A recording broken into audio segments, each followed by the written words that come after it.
পদ্মা নদীর আকস্মিক ভাঙন রোধে শরীয়তপুরের জাজিরায় জিও ব্যাগ ডাম্পিংয়ের কাজ শুরু করেছে পানি উন্নয়ন বোর্ড।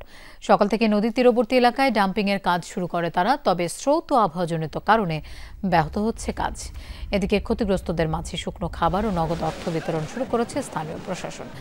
এর আগে গতকাল হঠাৎ ভাঙন দেখা দেয় জাজিরার মাঝির ঘাট এলাকায় পদ্মা সেতুর কনস্ট্রাকশন ইয়ার্ড রক্ষা বাঁধে। ধসে যায় পদ্মার তীর রক্ষা বাঁধের ১৭০ মিটার এলাকা।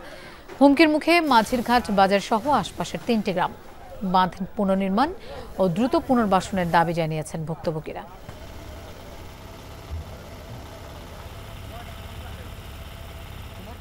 বিকাল ৪টার থেকে মূলত ভাঙন শুরু হয়। আমরা তাৎক্ষণিক জানার সাথে সাথে আমরা ব্যবস্থা নেই, কিন্তু রাত হয়ে যাওয়ার কারণে আমরা কালকে আসলে ডাম্পিং করতে পারিনি।